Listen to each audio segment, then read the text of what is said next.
I was sitting in Martha's old rocker that night, the one she'd bought at an estate sale in '78. The bourbon was watered down, doctor's orders, and Hank Williams was on the radio, the AM station out of Kalispell that still played the old songs.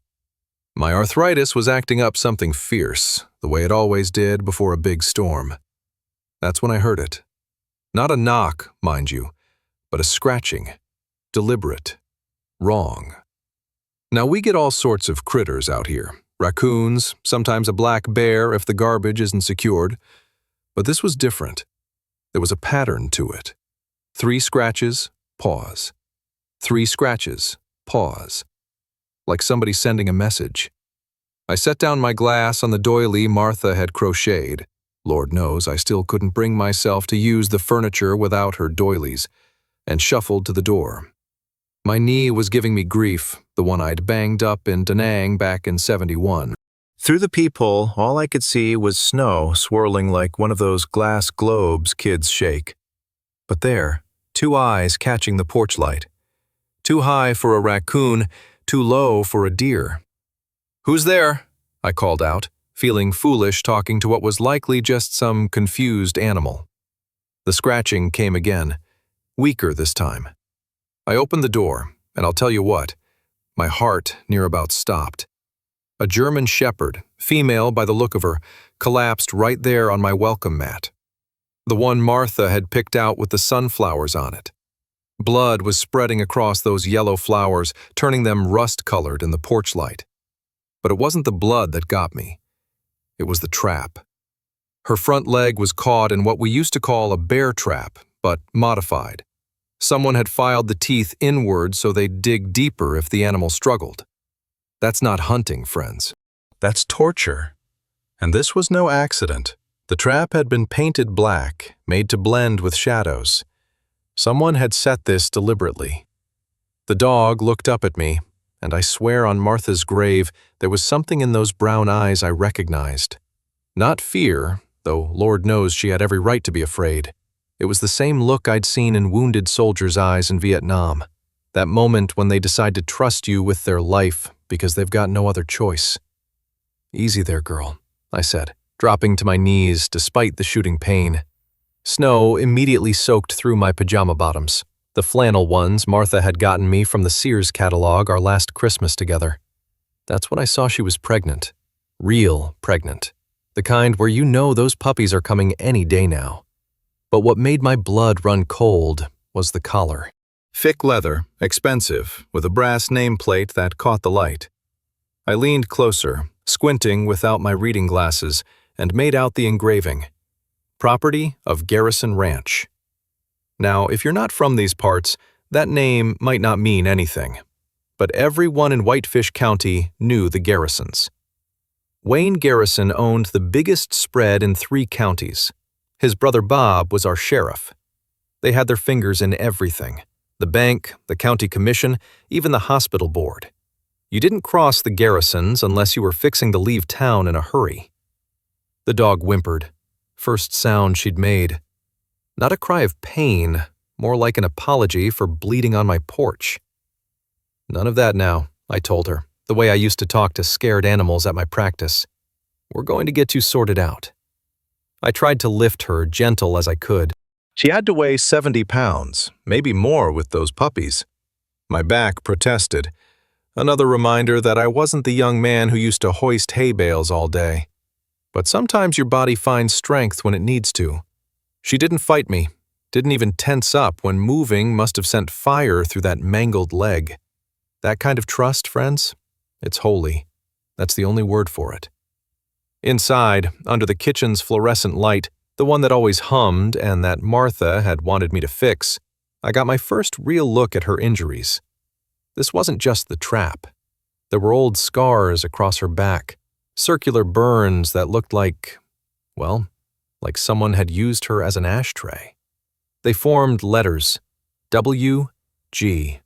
Wayne Garrison had marked his property. My hands started shaking, and not from the Parkinson's this time. This was rage, pure and simple. The kind I hadn't felt since I'd seen what some folks did to dogs in Vietnam. using them for things I won't repeat in polite company. The dog was watching me, panting shallow and quick. Her eyes tracked my every movement as I gathered what medical supplies I had left from my practice. The state had suspended my license 2 years back, said I was confused when I'd reported finding evidence of a dogfighting ring. The Garrisons had lawyers. I had a pension and principles. Guess which one won? "This is going to hurt, girl," I said, filling a syringe with expired morphine. It was all I had. "But then it'll get better." She did something then that near broke my heart. She licked my hand. Just once, gentle as a butterfly landing. Like she was saying it was okay, whatever I needed to do. I just managed to get the first spike out of her flesh when her water broke all over my kitchen floor. "Lord have mercy," I muttered. Not swearing, but an honest prayer. "Not now. Please, just give me 10 more minutes." But puppies don't wait for convenient timing. Never have, never will. The first one came out not breathing. There I was, 72 years old, on my kitchen floor at near midnight, trying to revive a puppy no bigger than my fist, while its mama bled on my linoleum. I cleared its tiny airways, rubbed its chest the way I'd done 1,000 times before. Nothing. "Come on, little one," I whispered. "Your mama needs you to try." The mother dog, despite everything, dragged herself closer and licked her baby's head. And I'll be darned if that puppy didn't give a little cough and then a cry. 4 more came over the next 3 hours. The third one had a twisted front leg, developed wrong in the womb, probably from the mama not getting enough food. But that little fighter latched on to nurse stronger than all the others. By the time the sun started turning the sky pink over the mountains, I had 5 living puppies and 1 exhausted mama dog lying on every clean towel Martha had kept in the linen closet. The kitchen looked like a battlefield, and I was so tired I could barely stand. But we'd made it through the night. That's when I noticed something else on that collar. Under the nameplate was a small red light, blinking steady as a heartbeat. It was one of those tracking devices, like they put on hunting dogs nowadays. Still active, still sending a signal. Wayne Garrison knew exactly where his property was, and come morning, he'd be coming for her. Before we continue, please leave a like and subscribe. Let me know which city you're watching from. Now, let's get back to the story. The pounding started at 7:30 sharp. Not knocking, pounding. The kind that rattles the frame and says whoever's outside doesn't plan on taking no for an answer. I'd moved the mama dog, started thinking of her as Grace, though I didn't know why, down to the root cellar. Martha's old canning shelves would hide her well enough. The puppies went with her, all 5, nestled against her belly. She'd looked at me when I'd carried her down, eyes asking a question I couldn't answer. "Henderson!" Wayne Garrison's voice boomed through the oak door. "Open up!" My father's shotgun sat in the corner, unloaded since Martha's funeral. I left it there. Wouldn't do any good against Wayne and whoever he'd brought with him. I opened the door. Wayne filled the doorway like a bad dream. 6'3" of controlled meanness, wearing a coat that probably cost more than my monthly pension. Behind him stood Sheriff Bob, Wayne's younger brother, looking like he'd rather be anywhere else. 2 deputies flanked them, Morrison and Carter, good boys who'd gotten caught up in bad business. "Morning, Wayne." I kept my voice steady, the way you do with a spooked horse. "Bob?" "Cut the pleasantries." Wayne pushed past me into my living room, tracking mud across Martha's braided rug. "My dog's GPS died at your property line last night. $50,000 breeding stock." "Haven't seen any dogs?" The lie came out smooth. 40 years of protecting animals from bad owners. You learn to lie when you need to. Wayne's eyes swept the room, stopped on the kitchen doorway. I'd mopped, but blood has a way of leaving traces. He walked over, knelt, touched a spot I'd missed near the table leg. His finger came up red. "Funny thing, Henderson. This looks fresh." "Cut myself shaving this morning. You know how blood thinners work." Wayne stood slow, deliberate. You were a veterinarian. Was, past tense. Still got those instincts, though. See a hurt animal? You'd help it. He stepped closer. I could smell cigarette smoke and coffee on his breath. Even if it wasn't yours to help. Bob cleared his throat. Wayne, we need a warrant to— We need nothing. Wayne's hand moved to his hip, where a pistol bulge showed under his coat. My property, my rights. The furnace kicked on in the basement. The motor's rumble masked any sound Grace might make, but one puppy cry would give everything away.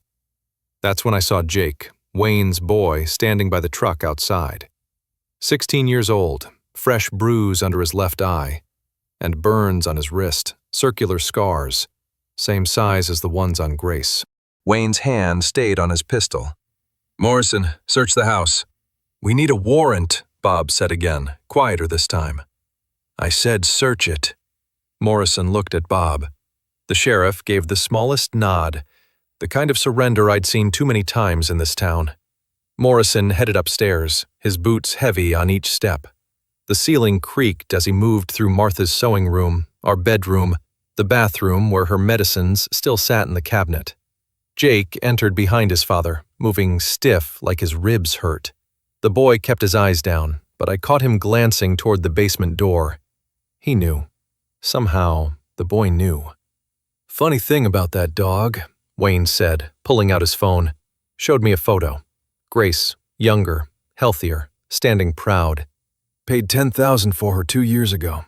Prime breeding stock from Colorado. Had 12 puppies first litter, 14 the second. That's a lot of puppies. That's a lot of money. Wayne scrolled to another photo. Grace again, but thinner, scarred. Then she got difficult, started protecting the younger dogs during training, had to teach her some lessons about interference. Training. We both knew what kind of training happened at the Garrison Ranch. Dad, Jake's voice cracked. Stella needs you home. She's— Wayne backhanded him, casual, like swatting a fly. Jake's head snapped sideways, but he didn't fall. Practiced at taking hits.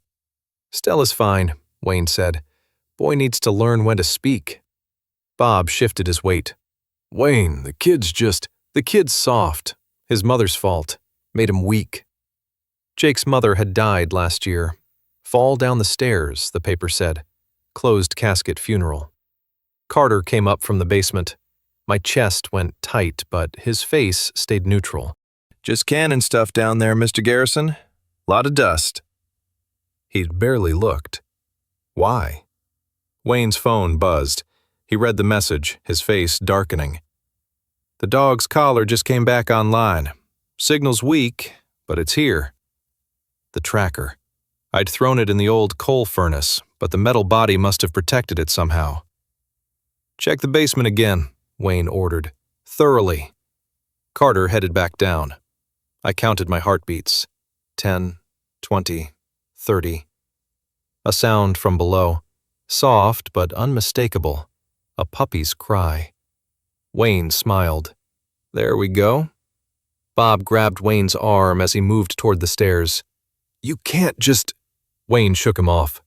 My property, Bobby. You forgetting who pays for your campaign? They all went down. Wayne, Bob, Morrison, Carter. Jake stayed with me, his hand pressed against his ribs.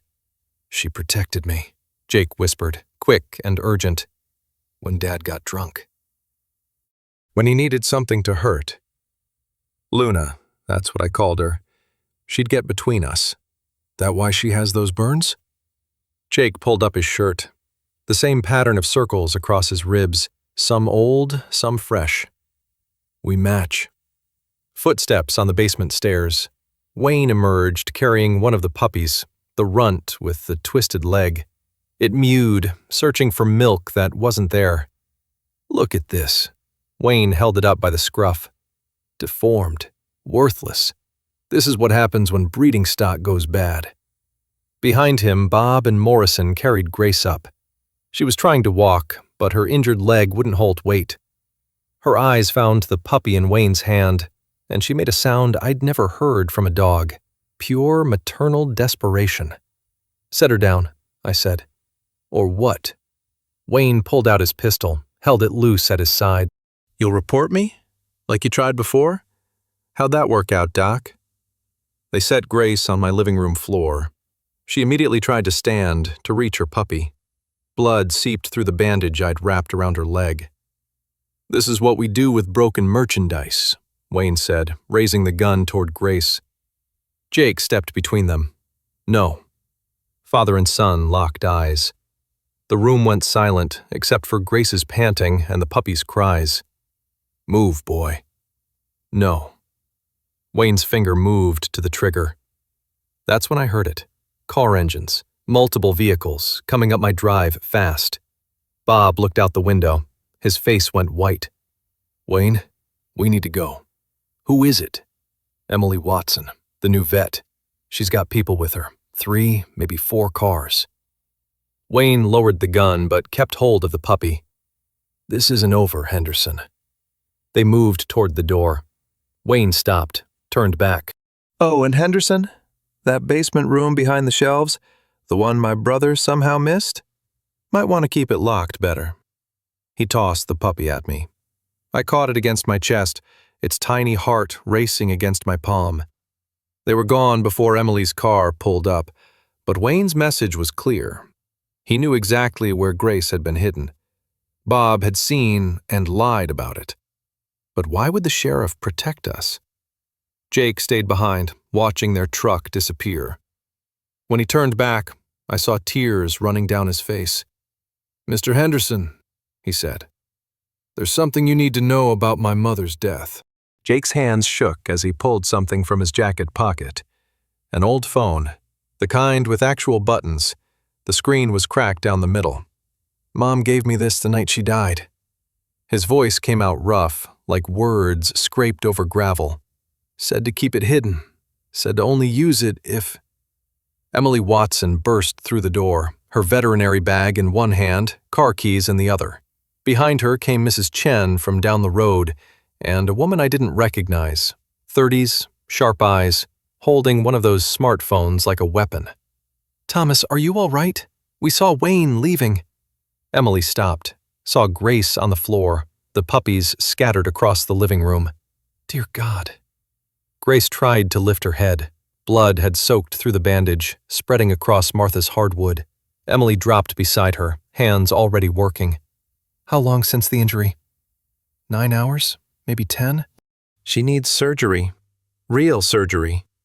Emily checked Grace's gums, pale. Too pale. "Jake? What are you doing here?" The boy looked from Emily to me to the woman with the phone. His jaw worked like he was chewing words, deciding which ones to spit out. "It's okay," I told him. "Emily's good people." "Dad doesn't know I'm here. Thinks I walked home." Jake held up the cracked phone. "I need to show you something." He pressed buttons, had to press some twice because of the crack. A video started playing. Dark, grainy, but the audio was clear. Wayne's voice, slurred with whiskey. "Should have pushed her harder. Martha went too quick. But Melinda took her time falling. You could see her trying to grab the rail." I sat down hard in Martha's chair. Melinda, Jake's mother. The video kept going, Wayne laughing. "Bobby helped clean it up nice." "Good thing about being sheriff's brother. Evidence just disappears." Jake stopped the video. His face had gone the color of skim milk. "There's more. 3 years' worth." He scrolled through files.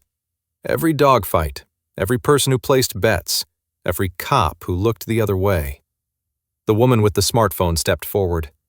"I'm Sarah Mitchell, Denver Post. I've been investigating interstate dogfighting for 6 months."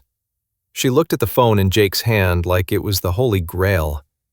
"This is evidence of murder," Jake said flat out. "And Dad knows someone's been recording. That's why he came here. Thought Mr. Henderson might be hiding more than just Luna." Grace made a sound, half whine, half growl. Emily had her hands inside the wound now, working to stop the bleeding. "Luna?" I asked. That's what Mom called her. Dad never named his dogs, just numbered them. But Mom and I. Jake knelt beside Grace, touched her head gentle as morning dew. We gave them all names. Grace's tail moved, just once. Recognition. Jake, Emily said, not looking up from her work. What happened to the other dogs? The ones that didn't win fights? Buried out behind the old barn. Maybe 30, 40 of them? Sarah had her phone out, recording everything. Jake, would you testify? If we could protect you? The boy looked at her like she'd asked if he could fly. Testify against Dad? In Whitefish? His brother's the sheriff. His lawyer plays golf with the judge. His money built the new courthouse. Not in Whitefish, Sarah said. Federal court. This crosses state lines. Mrs. Chen had been quiet until now, standing by the door like a sentry. The Garrisons own everything, she said in her careful English. My husband's store? We pay rent to them. Everyone does. Not everyone, Emily said. She'd gotten the bleeding stopped, was wrapping fresh bandages. Thomas doesn't. That's why Wayne hates him. That's why Mom came to him, Jake said. 2 days before she died. I followed her, hid in the truck. She brought evidence, photos, documents. But Mr. Henderson was in the hospital then. Martha's cancer. Martha's last days. I'd been by her bedside round the clock. Never knew Melinda Garrison had come calling. Where's that evidence now? Sarah asked. Dad burned it, made me watch. Jake's hand went to his ribs, to those circular scars. That was the first time he used the cigarettes. Grace was trying to sit up. Emily held her down, but gentle. The puppies had found their way to their mama, were pressed against her side. The runt with the twisted leg fought hardest for position, despite his handicap. Just like you, Jake told the puppy. Never giving up. Sarah pulled out a laptop from her bag, set it on Martha's dining table. Jake, I need you to transfer those files. All of them. We'll upload them to… No. Jake pulled the phone back. Dad's got people everywhere, even at newspapers. Someone will tell him. Then what do you suggest? Jake looked at me. You still have that old safe? The one in your clinic? My clinic had been closed 2 years, since the license suspension. But the safe, fireproof, waterproof, older than sin, still sat in the basement. I do? Then we put everything there. Make copies first, but keep the original safe. Jake stood, and for the first time I saw him as something other than Wayne's boy. Dad's getting sloppy, drinking more since Mom died. He'll make a mistake. What kind of mistake? Sarah asked. The kind that gets people killed. Jake pulled up his shirt again, showed bruises I hadn't seen before. Fresh ones, purple-black across his chest. Stella's pregnant, Dad's new wife. When she has that baby, Dad won't need me anymore. The room went quiet, except for Grace's labored breathing and the puppy's squeaking. Emily spoke first. You think he'll… I know he will. Jake's voice was steady as stone. Just like Mom, just like the others. Others? I asked. Jake scrolled through his phone, pulled up a list, names and dates. These are all the people who've died accidentally around Dad in the last 10 years. 14 names. I recognized some. Tom Bradley, tractor accident. Susan Park, drowned in Flathead Lake. Marcus Johnson, hunting accident. All of them had one thing in common. They'd opposed Wayne somehow. Tom had refused to sell his land. Susan had been asking questions about missing dogs. Marcus had tried to start a rival business. You're saying Wayne killed them all? I'm saying they're all dead. Jake put the phone away. Draw your own conclusions. Sarah was typing fast on her laptop. I need 2 weeks, maybe 3. To verify all this, get federal authorities involved. We don't have 2 weeks, Jake said. There's something else. He pulled out a folded paper from his back pocket, handed it to me. It was a program for an event. New Year's Eve Spectacular, invitation only. The location was just listed as private venue. The biggest fight of the year, Jake explained. Dad brings in dogs from 5 states. Minimum bet is $5,000. Cops, judges, even a congressman from Oregon. When? December 31st, 10 days from now. Sarah's eyes lit up. If we could document that, we'd all be dead before New Year's Day, Jake said. These people don't leave witnesses. Grace whimpered. Emily checked her temperature, frowned. Infection setting in. She needs antibiotics. Real ones, not whatever expired stuff you have, Thomas. I'll get them, Jake said. Dad keeps a whole veterinary pharmacy at the ranch for the fighting dogs. You can't go back there, I said. Wayne will... Dad's got a county commissioner meeting tonight. Won't be home till late. Jake stood, moved toward the door. I'll be careful. Jake. Emily's voice stopped him. Why are you doing this? Really? The boy turned back. For a second, I saw his mother in his face. Same determination, same sadness. Because someone has to survive to tell the truth. He left before any of us could stop him. Through the window, I watched him walk down my drive, 16 years old, carrying evidence of multiple murders in a cracked phone. Sarah closed her laptop. We need more than recordings. We need a witness who's not a minor. Someone who saw Wayne commit these crimes. Bob, I said, remembering how the sheriff had lied about the basement. Bob knows everything. The sheriff's his brother, Emily said. He'll never turn. But I was remembering Bob's face when Wayne talked about Jake's mother, the way his hand had tightened on his gun. Maybe not, I said, but there's someone else who might. I picked up my phone, dialed a number I hadn't called in 2 years. Patricia? It's Thomas Henderson. About Martha's therapy dog, the one you sold to the Garrisons? I need to know exactly what you saw. The line went quiet. Then, Mr. Henderson, are you recording this? Should I be? Another pause. Yes, Patricia whispered, and you better come quick. Wayne Garrison was just here, asking the same questions. Patricia's house sat on the poor side of Whitefish, where the railroad tracks divided the haves from the rest of us. Paint peeled off her porch rails, and the front step had a crack wide enough to catch a heel. But her windows were clean, curtains pressed neat. Poverty with dignity. I knocked, waited. The curtain twitched, then Patricia opened the door just enough for the chain to go tight. You alone? Emily's in the truck with the dog. Sarah, the reporter, she's interviewing folks downtown. Patricia's eyes darted past me to Emily's truck, then up and down the empty street. She undid the chain. Inside smelled like cigarette smoke and pine sol. Patricia had aged 10 years in the 2 since Martha died. Hospice work does that, watching people leave one by one. Coffee? She asked, already pouring from a percolator that looked older than me. Please. We sat at her kitchen table. Formica top, chrome legs, straight from 1962. She'd set out 2 cups, but her hands shook lifting the pot. Let me. I poured for both of us. The coffee was strong enough to float a horseshoe. Wayne came by 2 hours ago, Patricia said. Wanted to know about the therapy dog I sold him. Luna, we called her. Grace. I've been calling her Grace. That fits. Patricia lit a cigarette with the old one's ember. Martha loved that dog. Last 2 weeks, Luna never left her side. Slept right on the hospital bed, careful not to disturb the IV lines. Why'd you sell her to Wayne?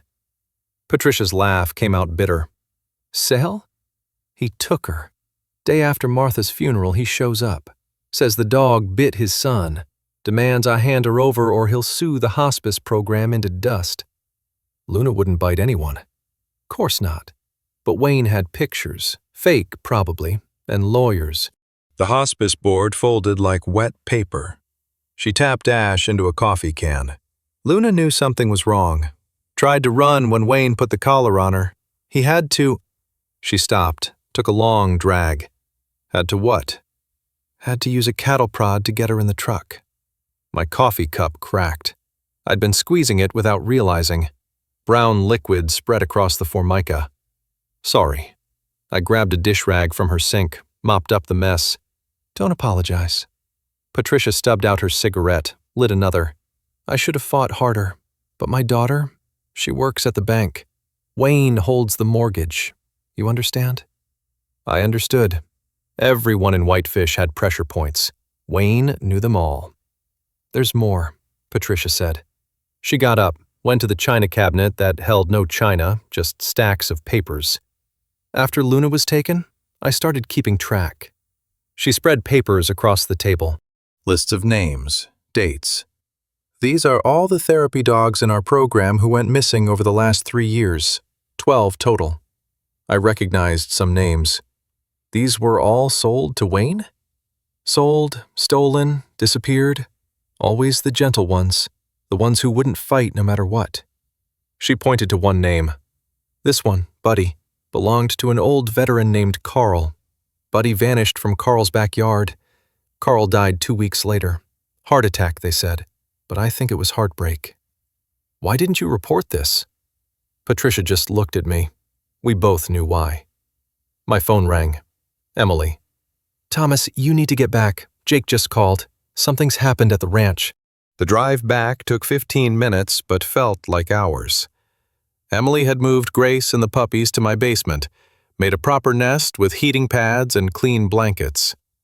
Grace was awake, alert, watching her babies with those brown eyes that had seen too much. Jake sat on my porch steps, head in his hands, blood on his shirt collar, fresh. Son? I sat beside him, joints protesting. What happened? Dad came home early. Jake's voice was flat. Caught me in the barn. The veterinary supplies? Got them. He gestured to a bag by the door. But he saw me near the graves.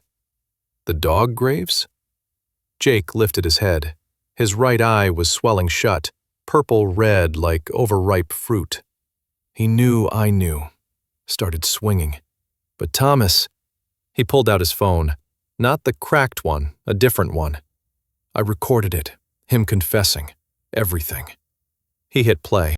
Wayne's voice, drunk and mean. You want to know about your mother so bad? Fine. She wouldn't stop digging into my business. Wouldn't stop asking about the dogs. Had to make her stop. Bobby helped make it look good. Stairs are dangerous, son. Remember that. My stomach turned to ice water. Jake, this is evidence. Real evidence. He pulled out a small device, like a flash drive, but smaller. I've been recording for 3 years. Every beating, every threat, every drunken confession. It's all here. Why haven't you gone to the police? Really? Jake laughed, bitter as Patricia's coffee. Sheriff's my uncle. Judge is Dad's poker buddy. FBI? They need state police cooperation. And guess who owns the state police captain? Sarah's car pulled up. She got out carrying her laptop and a camera bag. Jake, perfect timing. I've got 3 locals willing to talk on record about... She saw his face. Jesus. Don't take the Lord's name in vain, I said automatically. Martha's influence, even now. Sorry. Jake, who did this? Same person who always does. Jake stood, wavered a bit. Possible concussion. But I got what we needed. We moved inside. Sarah set up her laptop on the dining table while Emily checked Jake's injuries. I went downstairs to check on Grace. She was lying on her side, the puppies nursing. They'd grown, even in just the day since birth. The runt with the twisted leg, I'd started thinking of him as Courage, was fighting his way to the best spot, using his good leg to push his siblings aside. That's the spirit, I told him. Grace's tail thumped once. Her eyes followed me as I checked her bandages. No more bleeding, but the wound was angry red. Infection setting in despite the antibiotics Jake had brought. You need real medical care, girl. Soon. Back upstairs, Sarah had Jake's files up on her screen. Her face was pale. This is comprehensive. Thomas, look at this. Video after video. Wayne at dogfights. Wayne taking money. Wayne beating Jake. Wayne with men I recognized. Deputy Morrison counting cash. Judge Bailey placing bets. Even Congressman Walsh from Oregon. This could take down half the state government, Sarah said. Or get us all killed, Jake said. He was holding ice against his eye, frozen peas from my freezer, wrapped in one of Martha's dish towels. Emily finished cleaning a cut on Jake's scalp. You need a hospital. Can't. Dad will have people watching. A car door slammed outside. We all froze. Through the window, Sheriff Bob Garrison, alone, walking up my drive. No uniform, just jeans and an old jacket. Nobody move, I said. But Jake was already heading for the back door. I caught his arm. Wait. Bob knocked. Not pounding like Wayne, just 3 soft raps. I opened the door but kept the chain on. Thomas. Bob looked tired, older than his 50 years. Jake here? Why would he be? Because Wayne's tearing the ranch apart looking for him. Because there's blood on the barn floor. Because... Bob's voice cracked. Because I know what my brother is. Do you? Bob reached into his jacket. I tensed, but he pulled out just an envelope. Melinda gave me this. Night she died. Made me promise to open it if anything happened to her. And? I opened it that night. After Wayne called me to help clean up her accident. He held the envelope out. I've been carrying it for a year, too scared to act on it. I took the envelope through the gap. Inside were photos. Wayne at dogfights, but also something else. Wayne with a young woman who wasn't Melinda or Stella. They were at a motel, and the woman was clearly underage. That's Judge Bailey's daughter, Bob said. 16 in those photos. Wayne's been blackmailing Bailey for 2 years. Why are you showing me this? Bob looked past me, saw Jake in the hallway. Because Stella's in the hospital, started bleeding an hour ago. The baby, Wayne's baby, might not make it. And when Wayne gets back from the hospital, he's going to kill Jake.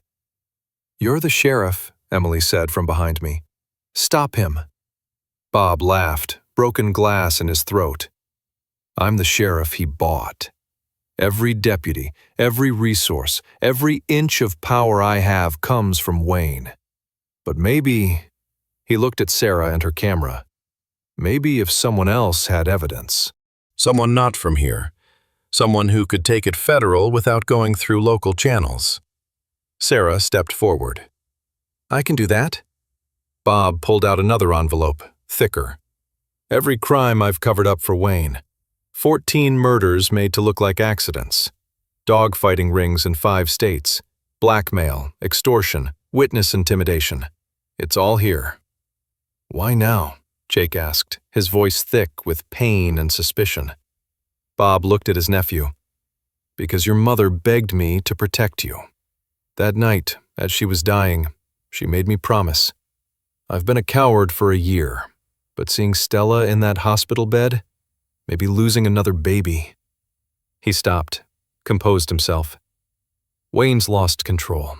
He's drinking heavy, making mistakes.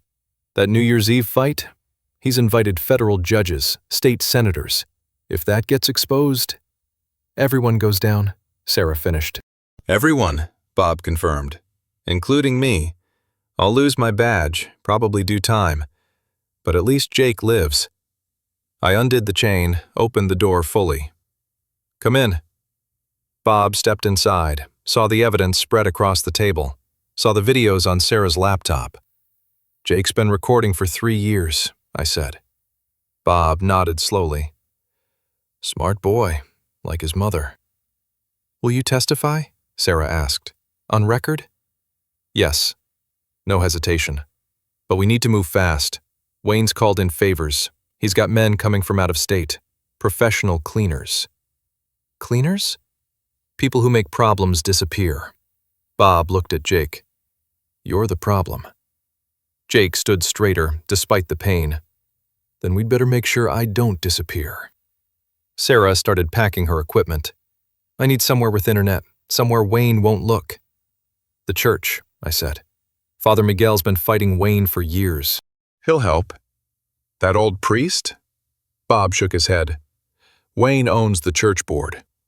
But not Miguel, and the confessional has legal protection. Even Wayne can't touch that.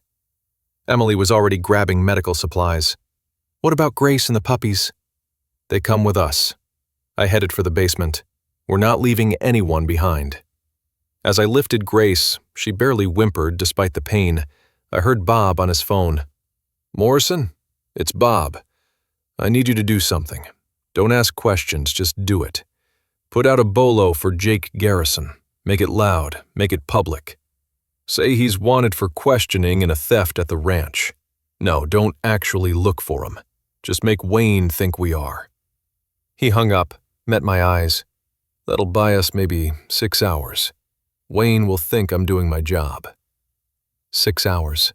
To upload evidence, contact federal authorities, and get Jake somewhere safe. Grace looked up at me, trusting despite everything. The puppies squeaked in their box, courage loudest of all. We're going to make this right, I told her. For all of us. That's when Jake's phone, the cracked one, started ringing. Wayne's number on the screen. Don't answer, Emily said. But Jake had already hit the button, put it on speaker. Boy, Wayne's voice was ice-cold sober now. You've got 1 hour to bring back what you stole. I didn't steal anything. You stole 3 years of my life.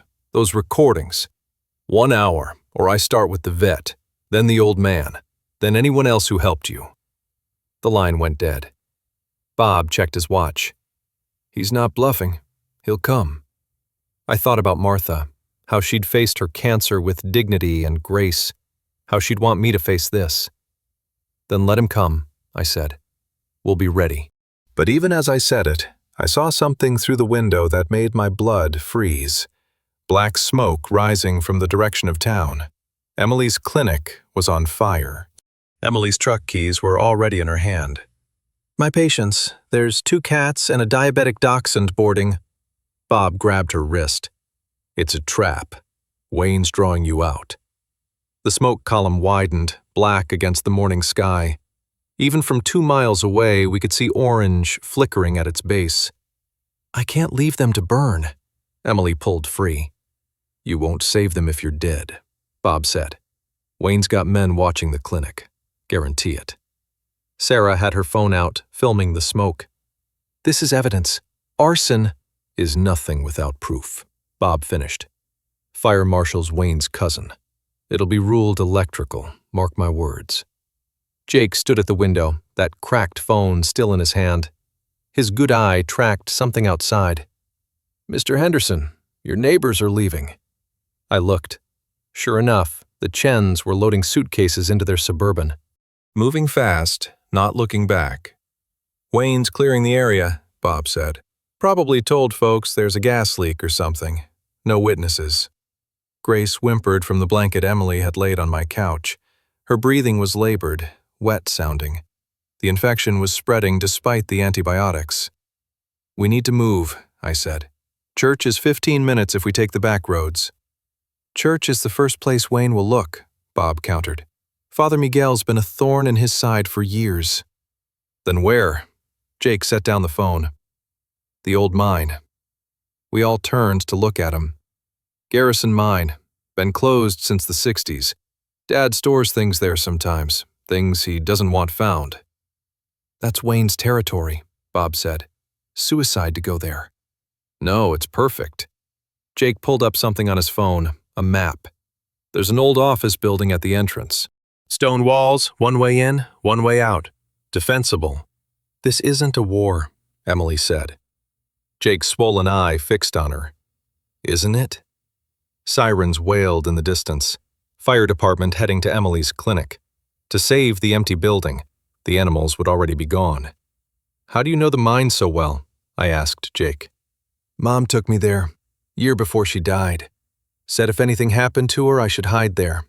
There's supplies, water, canned food, even a generator. Melinda planned for this? Sarah asked, camera still rolling. Mom planned for everything. She just didn't plan on Uncle Bob helping cover up her murder.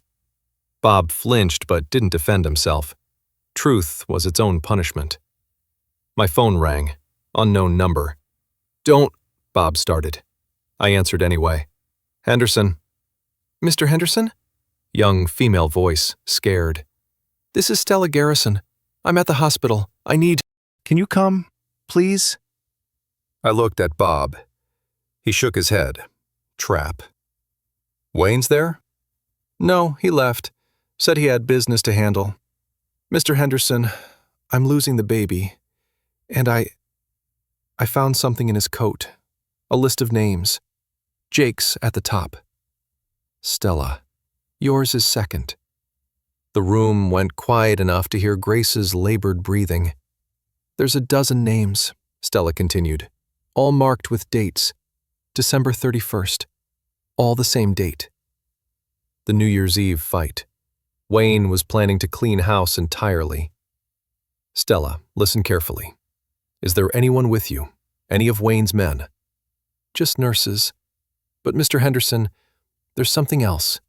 Wayne's brother, Bob. His name's on the list, too. I looked at Bob. His face had gone gray. Thank you for telling me, I said.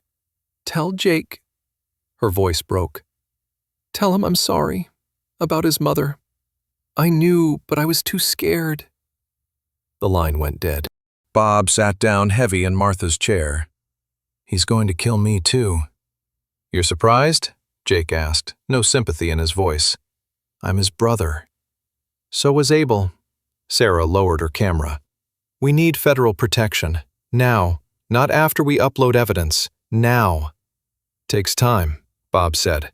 Federal marshals are 3 hours away in Great Falls. FBI's further. Grace tried to stand, fell back. Her gums were white now, eyes glassy. She was dying. We go to the mine, I decided. Upload everything from there. The stone walls might block cell signals, but Jake, you said there's a generator? And an old landline. Mom made sure it stayed connected, then paying the bill from a trust account. Melinda Garrison, planning her son's survival from beyond the grave. We loaded fast. Grace in the back of my truck on an old mattress, puppies in their box beside her. Emily rode with them, keeping pressure on wounds that wouldn't stop seeping. Sarah followed in her rental car with her equipment. Bob took his sheriff's cruiser, said it might buy us legitimacy if we got stopped. Jake rode with me, giving directions. The boy held his mother's phone, not the cracked one, a different one, staring at something on the screen. What's that? Mom's last message. Never could bring myself to listen. He hit play. Melinda's voice filled the truck. Jake, baby, if you're hearing this, something's happened. The evidence is in the mine, behind the coal furnace in the office. The combination is your birthday backwards. I love you, son. Be stronger than I was. Jake played it again, then again. Stop torturing yourself, I said. It's not torture. It's fuel. The back roads were empty. Everyone was either watching the fire or had been scared away. We passed the Hansons' farm, abandoned, foreclosure notice on the gate. Another family Wayne had destroyed. The mine entrance appeared around a bend. Rusted gates hanging open. Danger, keep out signs shot full of holes. The office building sat to the right. Stone walls, like Jake had said. Small windows high up. Defensive position. We pulled in, parked close to the building. Bob did a perimeter check while we unloaded Grace. She couldn't walk at all now. I carried her, feeling how light she'd become. All that strength, all that courage, in such a fragile frame. The office was dusty but intact. Desk, chairs, filing cabinets. And there, an old rotary phone on the wall. Jake went straight to the coal furnace in the corner, spun the combination lock. Inside, boxes of documents, photographs, USB drives. Mom, he whispered. Sarah started setting up her equipment. I need 30 minutes to upload everything. Maybe 40 with this connection. You've got 20, Bob said from the doorway. Dust cloud coming up the road. 3 vehicles, maybe 4. Emily had laid Grace on an old couch, the puppies beside her. The runt, Courage, was crying, sensing his mother's distress. Can you help her? I asked. Emily's eyes were wet. She needs a transfusion, surgery, things I don't have. Grace's tail moved slightly, looking at me, then at Jake, saying goodbye. Not yet, I told her. You hang on, girl. Bob pulled his service weapon, checked the cylinder. Thomas, you know how to use that shotgun? Served in Vietnam. That's a yes then. He pulled a box of shells from his trunk, tossed them to me. Jake, get in that back room with the evidence. Sarah, keep uploading no matter what happens. I'm not hiding, Jake said. You're the witness. Without you, those recordings mean nothing. You hide, you survive, you testify. That's how we win. Through the high window, I could see the vehicles approaching. Black SUVs, the kind that said money and violence. That's not Wayne's truck, Bob observed. No, Jake said, looking at his phone. He's smart, sends others to do the dirty work. The vehicle stopped 50 yards out. Doors opened. Men got out, not locals. City boys in expensive jackets trying to look country. Hired help. One walked forward, hands visible but ready. I recognized the type from the war. Mercenary, professional, no conscience to speak of. Afternoon, he called out. Looking for Jake Garrison. His daddy's worried. Not here, Bob called back. Sheriff Garrison. Didn't expect to see you here. The man smiled, all teeth. Your brother says to tell you family business is family business. Tell my brother he can go to hell. The man's smile widened. He said you'd say that. Also said to remind you about Linda. Bob went rigid. Linda, his wife, who died 5 years back. Car accident, the paper had said. Yeah, the man continued. Wayne says to remember how accidents happen. Hate for your daughter in Seattle to have one too. Bob's hand shook on his pistol. Sarah's laptop beeped. Upload at 60%. The mercenary heard it. His head tilted. Sounds like you folks are busy. We'll just come in and talk. This is Sheriff's Department property, Bob said. You're trespassing. No, sir. This is Garrison property. We've got every right. They started forward. 4 men, spread out, hands near but not on weapons. Legal enough to avoid charges, threatening enough to make their point. Grace lifted her head, growled. It was weak, but it was there. Protecting us, even as she died. That's when I heard it. Engines, but not from the road, from above. A helicopter crested the ridge, medical markings on its side. Life flight. It circled once, then began to descend in the clearing behind the office. The mercenaries stopped, confused. This wasn't part of their plan. The chopper's door opened before the skids even touched ground. Emily's assistant, Kevin, jumped out with a medical kit. Behind him, Father Miguel, all 90 years and 5 feet of him, wearing his full ceremonial robes. Gentlemen, Father Miguel called out in a voice that had commanded congregations for 60 years. I'm here to administer last rites. I trust you'll allow a dying soul this dignity. The mercenaries looked at each other. Even hired killers hesitated to interfere with a priest performing sacrament. Kevin ran to us with the medical kit. Emily called. Said you needed help. Grace needs, I know. Brought everything. He was already pulling out 1-5 bags, real antibiotics, surgical supplies. The chopper can take her to the University Veterinary Hospital. They're waiting. Uploaded 80%, Sarah announced. Father Miguel walked directly to the lead mercenary. Son, do you believe in God? What? Simple question. Do you believe in God? Sure, Father. Then you believe in judgment, in accounting for our actions. Miguel's voice carried absolute conviction.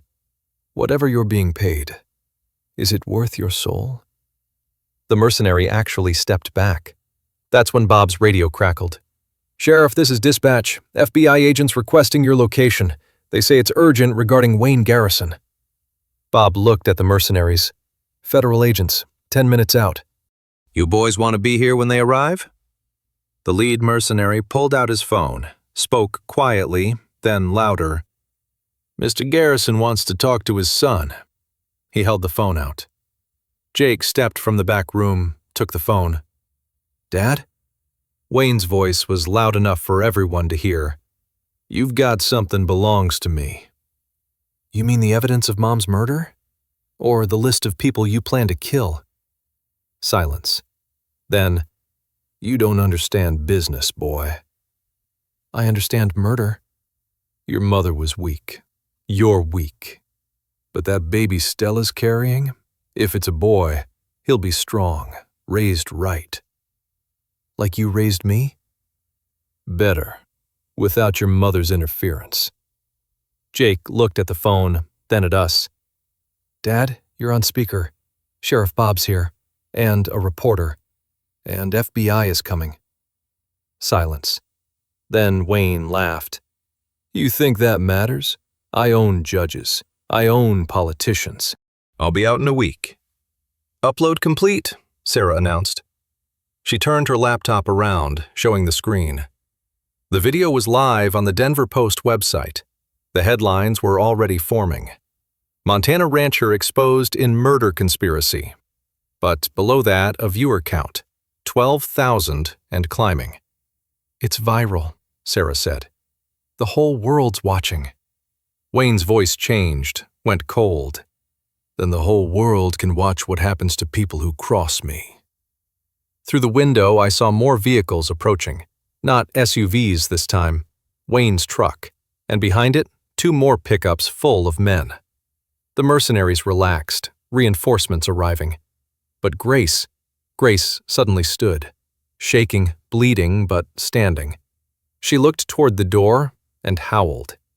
Not a dog's howl, something primal, ancient, a mother calling her pack. And in the distance, impossibly, an answer. More howls. Multiple dogs. Getting closer. Jake grabbed his father's phone back. Dad, remember what you said about putting down sick dogs? Yeah? You were right. Sick dogs should be stopped. Through the window, I saw them. Dogs, dozens of them, running toward the mine. Some limping, some scarred, all thin. The fighting dogs, the ones from Wayne's ranch. But they were supposed to be locked up, caged. Jake smiled with his swollen face. Did you really think I'd leave them there? The dogs came through the sage and scrub pine like a tide of scarred flesh and survival. Pit bulls, Rottweilers, German shepherds, all bearing the marks of Wayne's training. Ribs showing, ears torn, some limping on 3 legs. Wayne's men scrambled back to their trucks. The mercenaries drew their weapons. Don't shoot them, Jake yelled. They're evidence. But the lead mercenary was already aiming at a scarred pit bull that had stopped 20 yards out, head low, growling. Bob's service weapon cracked. The mercenary's pistol flew from his hand, spinning into the dirt. Next one goes center mass, Bob said. Wayne's truck door opened. He stepped out, slow, deliberate, dressed for business, pressed shirt, clean boots. The only sign of stress was the sweat beating his temples despite the cold. Jake, his voice carried across the clearing. Call them off. Can't. Jake held up a dog whistle, silver and small. They're not trained to come, only to get away. Mom figured that out. You can't recall what you've taught to run.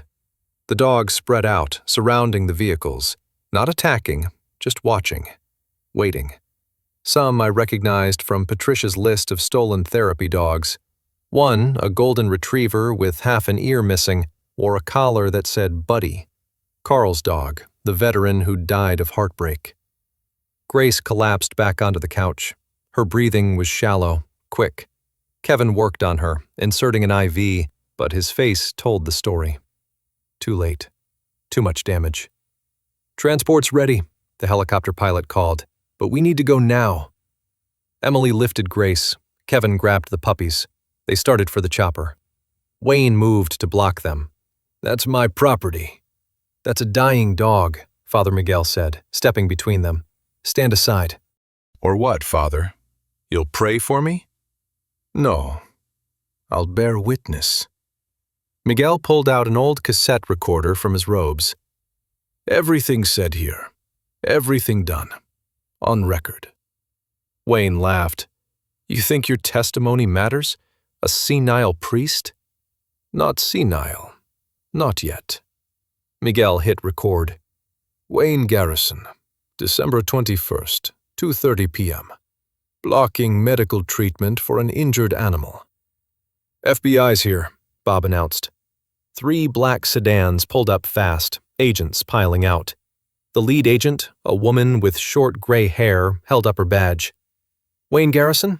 Agent Martinez, we need to talk. Talk to my lawyer. Wayne started back to his truck. About Senator Walsh's son, the one who died at your ranch. Wayne stopped. Jake pulled another phone from his pocket. How many did this kid have? And held it up. The video, Dad. Mom recorded it. You strangling him when the drug deal went bad. Wayne turned slow. His face had gone blank, the way a man's does when he realizes the game's over. You're lying. Jake hit play. Even from where I stood, I could see Wayne on that small screen. Could hear the senator's son begging. Could hear the moment he stopped. Wayne moved faster than I expected, not toward Jake, toward Bob. Grabbed his brother's service weapon from its holster, spun, aimed at Jake. I raised the shotgun, but Wayne had cover behind Bob. Put it down, Henderson. Wayne, stop. Bob tried to pull free, but Wayne had his arm twisted behind him. This is over. Nothing's over. Boy wants to destroy me? Fine. But he goes first. Grace made a sound. Not a growl, not a whine. Something between. She rolled off the couch, landed hard, started crawling toward Wayne, leaving a blood trail, legs barely working but moving. Look at that, Wayne said. Even dying, she's still stupid, still trying to protect him. The other dogs started closing in. The mercenaries backed toward their vehicle. Dad, Jake said, let Uncle Bob go. Uncle Bob helped kill your mother. I know. Then you know he deserves whatever he gets. Agent Martinez had her weapon out, but no clear shot. The other agents spread out, trying to flank. Grace reached Wayne's feet, bit down on his ankle. No strength in it, probably didn't even break the skin through his boot, but she held on. Wayne looked down. Pathetic. He shifted the gun from Jake to Grace. Bob threw his head back, connected with Wayne's nose. Bone crunched. Wayne staggered. The gun fired. The bullet caught Bob in the side. He spun, fell. Jake ran forward. Wayne swung the gun back toward him. I fired. Rock salt load. Martha had insisted on non-lethal rounds for home defense. It wouldn't kill Wayne, but at 20 feet, it would hurt like hell. Wayne screamed, dropped the gun, clutching his chest with the salt had peppered him through his shirt. The agents moved in. Wayne went down under 3 of them, but Bob was bleeding out. Jake pressed his hands against the wound, but blood welled between his fingers. Jake, Bob gasped. Your mother. I tried to stop him. I was just too late. Always too late. Save your strength, Jake said. No, need to say it. Linda, my wife.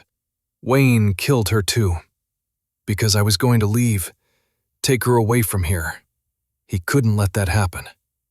Why didn't you turn him in? He said he'd kill you next. You were just 11. I thought I could protect you by staying quiet. The helicopter blades were spinning faster. Kevin ran back with medical supplies, started working on Bob. Need to get him on the chopper, Kevin said. Now. They loaded Bob first, then Grace, the puppies in their box. Emily climbed in with them. Go, I told her. Save who you can. The chopper lifted off, wind and dust swirling. Wayne was on his knees, hands cuffed behind him, shirt bloody from the rock salt. He was laughing. You think this ends here? You think you won? I've got lawyers who'll tear this apart. Jake's a minor. His recordings are inadmissible. Bob's a corrupt cop. His testimony's worthless. That video could be fake. Agent Martinez read him his rights while another agent bagged the gun. Sarah was still recording everything. The view count on her live stream showed 100,000 now. The whole world's watching, she told Wayne. Your money can't buy your way out of that. Wayne spit blood. Money buys everything, little girl. Father Miguel knelt beside Wayne, that cassette recorder still running. Wayne Garrison, would you like to confess? Go to hell, priest. I might, but I'll be in good company. Miguel stood, old bones creaking. I've been taking confessions for 60 years. Never heard one like Jake's mother gave me. Wayne's head snapped up. Oh yes, Miguel continued. Melinda came to me, week before she died. Confessed everything. Your crimes, the murders, the dogs, all protected by sacred oath. Couldn't tell anyone while she lived. She's dead. Yes, so the seal is broken. Miguel pulled out another cassette from his robes. Her voice, her words, naming names, dates, places. Wayne lunged forward, but the agents held him down. You're lying! Miguel handed the tape to Agent Martinez. Listen for yourself. Jake stood over his father, looking down. Mom knew you'd kill her, so she made sure her testimony would survive. Jake. Wayne's voice changed, went soft. Son, we're family. No, family protect each other. Family loves each other. Jake looked at the dogs still surrounding them. Even these dogs you tortured understand that better than you. They dragged Wayne to the federal sedan. As they pushed him into the back seat, he called out, This isn't over. Jake, you hear me? This isn't. The door slammed. As the federal vehicles pulled away, the abandoned fighting dogs began to disperse. Some followed the road toward town. Others disappeared back into the hills. Buddy, Carl's golden retriever, came up to me, tail wagging despite everything. You remember Martha, don't you? I said. He'd been in her therapy group. Jake sat down hard in the dirt, adrenaline finally crashing. His hands were covered in Bob's blood. Is he going to make it? He asked. I didn't know. But looking at this kid who'd lost everything and still stood up to his father, I knew I had to give him something. Bob's tough, and the hospital's only 10 minutes by air. What about Grace? That one I couldn't lie about. I don't know, son. I just don't know. Sarah lowered her camera, finally. Jake, what you did, releasing those dogs, gathering that evidence, wasn't just me. Mom started it. She saw what Wayne was before anyone else. Father Miguel put his hand on Jake's shoulder. Your mother was a brave woman. She was scared all the time. Bravery isn't the absence of fear. It's acting despite it. My phone rang. Emily. Thomas? Her voice was tight. We're at the hospital. Bob's in surgery. But Grace. What about her? She's conscious, barely, but she won't let them operate until... Emily paused. She keeps looking at the door, like she's waiting. Waiting for what? I think for Jake, to say goodbye. I looked at Jake, this boy who'd been through hell. We need to get to the hospital. Why? He saw my face. Grace? I nodded. Jake stood, swaying slightly. Then we go. But as we headed for my truck, another vehicle appeared on the road. Not law enforcement. Stella Garrison's Mercedes, driving erratic, too fast. It skidded to a stop. Stella stumbled out, hospital gown covered by a coat, blood on her legs. Jake! She was crying. The baby's coming. But Wayne's men at the hospital, they won't let me. She collapsed. Jake caught her before she hit the ground. Stella's weight pulled Jake down to his knees. Blood soaked through her hospital gown, bright red against the white cotton. Fresh blood, not old. How long have you been bleeding? I dropped beside them, hands checking her pulse. Rapid, thready. Started when Wayne's men came to my room. She gripped Jake's arm. Said I couldn't leave. But the baby... Her body went rigid. Contraction. I counted. 20 seconds. Too long. Father Miguel was already on his phone. I need an ambulance at the old Garrison mine. Woman in labor, hemorrhaging. No time, Stella gasped. The baby's coming now. Sarah grabbed blankets from her car. We laid Stella in the back of my truck. No time for modesty or comfort. Jake, hold her shoulders, I said. My veterinary training kicked in. Birth was birth, human or animal. Sarah, we need towels, water, anything clean. Another contraction hit. Stella screamed, gripping Jake's hands hard enough to leave marks. I can see the head, I said. Baby's coming fast. Too fast. This was precipitous labor, dangerous for mother and child. Is it supposed to be that color? Jake asked. The baby's head was purple-blue, cord wrapped around the neck. I got 2 fingers under the cord, stretched it over the baby's head. It snapped back, tighter. Stella, don't push. I know you want to, but don't. I can't. I have to. Look at me. Jake turned her face toward his. Remember when Mom had her last baby? The one that lived only an hour? She said the hardest thing was not pushing when everything in your body screams to. Stella's eyes focused on him. This boy, whose father had made him an orphan, helping the woman carrying his father's child. I worked the cord loose, slipped it over the baby's head. Now. Push now. The baby slid out in a rush of blood and fluid. A girl. Not crying. I cleared her airways, rubbed her back. Nothing. Her skin was gray, lips blue. Is she? Stella tried to sit up. Working on it. I turned the baby over, gave 5 sharp blows between her shoulder blades. Fluid drained from her mouth. Still nothing. Jake took off his jacket, wrapped it around the baby. Come on, little sister. Sister. Despite everything, he'd already claimed her. I covered the baby's nose and mouth with mine, gave gentle puffs of air. Her chest rose, fell. Again. Again. A cough. Then a weak cry. There we go. I handed her to Stella, who clutched her against her chest. But Stella was still bleeding. Too much. The placenta hadn't delivered, and the hemorrhaging was getting worse. We need that ambulance, I told Father Miguel. 5 minutes out. Stella might not have 5 minutes. Thomas! Sarah pointed to the road. 2 vehicles approaching fast. Not ambulances. Wayne's men. The ones who'd been at the hospital. Jake stood, positioned himself between the approaching vehicles and Stella. They're not taking her back. The trucks stopped. 4 men got out. I recognized one. Dale Morrison owned the hardware store. Did Wayne's dirty work on the side. Mrs. Garrison needs to come back to the hospital, Dale said. Mr. Garrison's orders. Mr. Garrison's in federal custody, Jake said. Not for long. Lawyers already got a judge reviewing the arrest. Dale stepped closer. That baby belongs to the Garrison family. The baby belongs to her mother, Father Miguel said, moving to stand beside Jake. Dale laughed. Father, all due respect, but this isn't church business. A child's life is always church business. Wayne's not the father, Stella said suddenly. Her voice was weak but clear. He's sterile. Has been for years.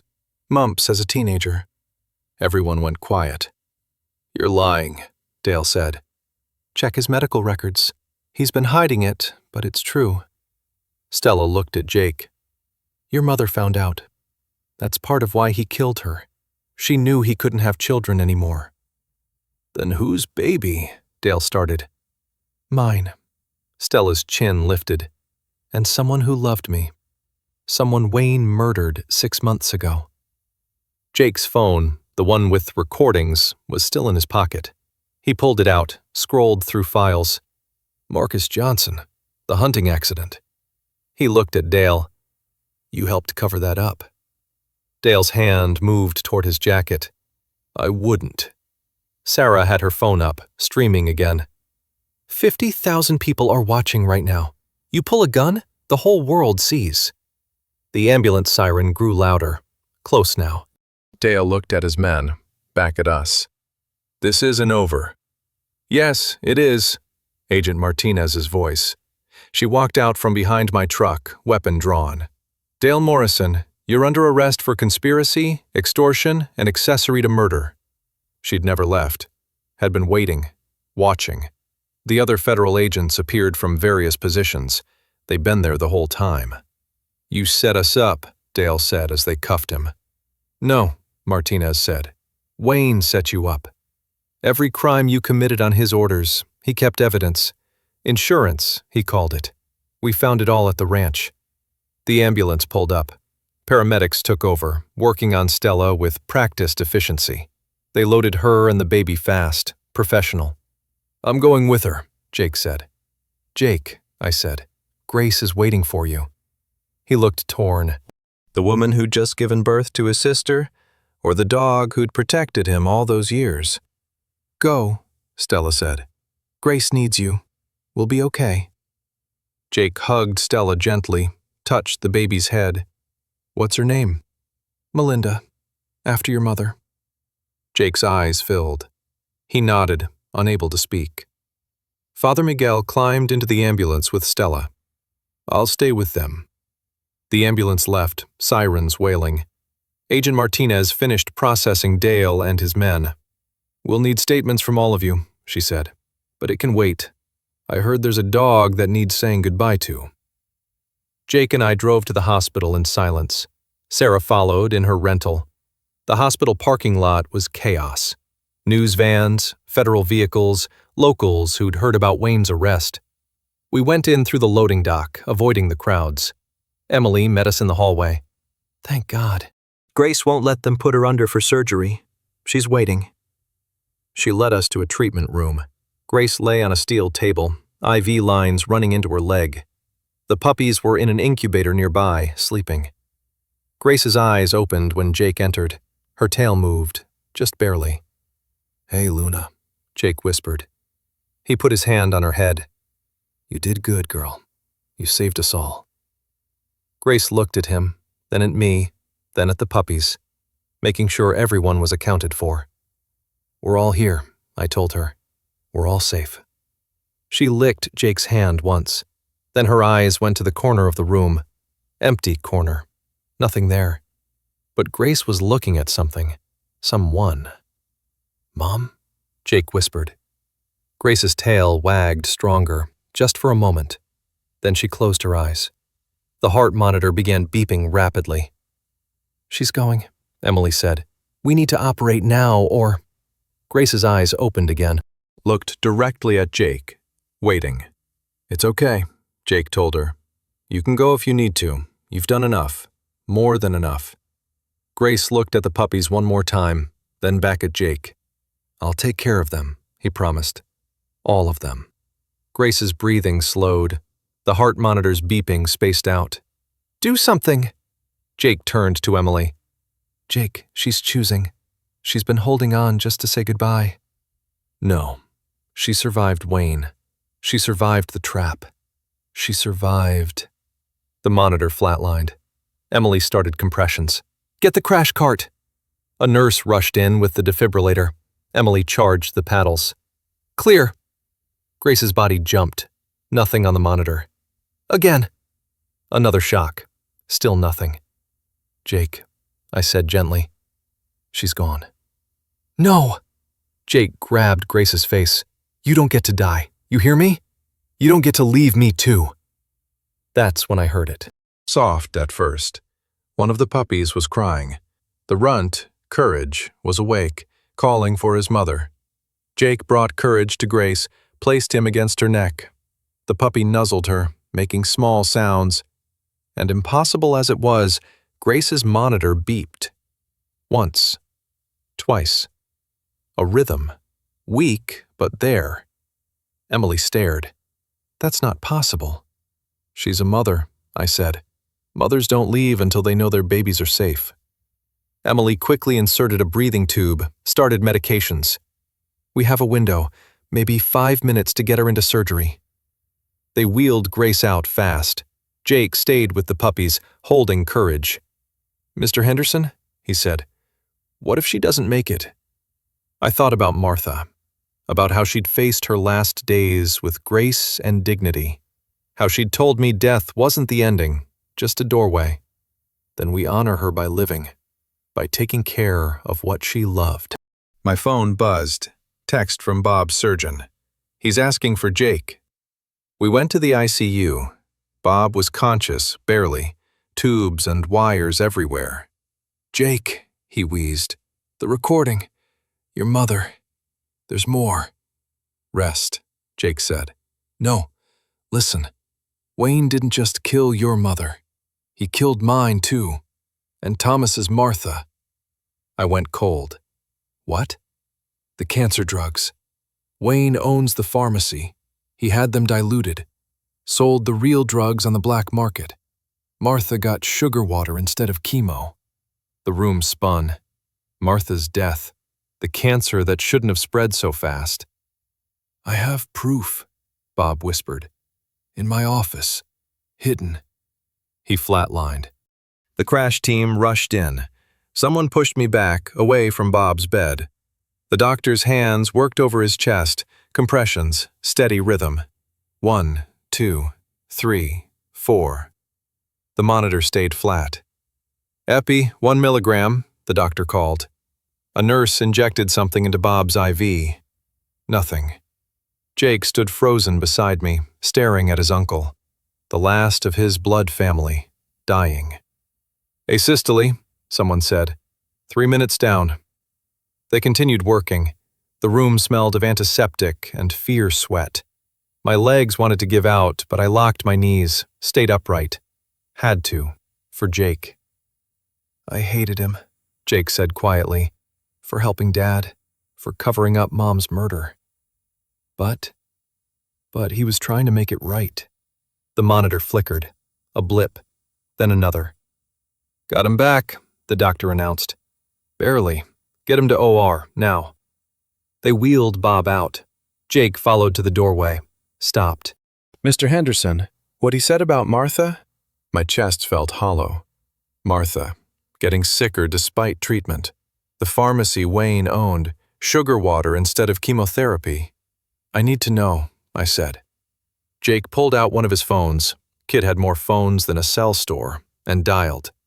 Agent Martinez? We need a warrant for the sheriff's office. Bob Garrison has evidence hidden there. 20 minutes later, Martinez arrived with a federal locksmith. The sheriff's office was empty. All the deputies were at the hospital or had scattered when news of Wayne's arrest spread. Bob's office looked normal. Desk, files, coffee maker that hadn't been cleaned in months. Martinez's team started searching. Here. The locksmith had found a safe behind a picture of Bob's dead wife. Inside, USB drives, documents, photos. Martinez plugged a drive into her laptop. Files opened. Spreadsheets, chemical formulas, shipping manifests. Thomas, look at this. A list of cancer patients. Martha's name highlighted. Beside it, dilution ratio 90-10.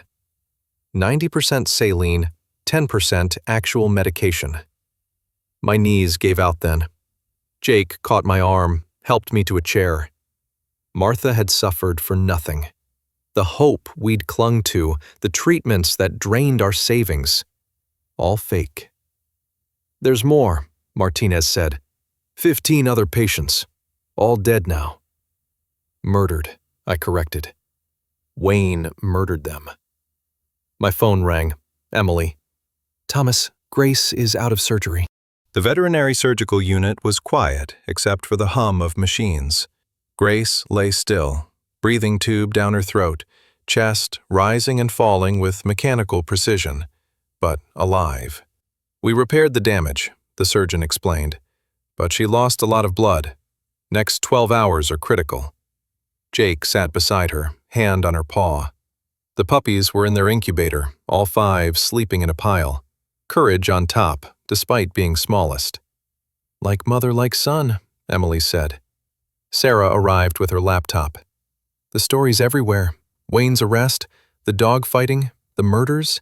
FBI's gotten over 1,000 tips about connected operations. Wayne? I asked. Federal supermax until trial. No bail this time. She showed us a photo. Wayne in orange jumpsuit, shackled, being led into prison. His lawyers are claiming mental breakdown, says Jake's recordings were coerced. Let them try, Agent Martinez said from the doorway. She held up evidence bags.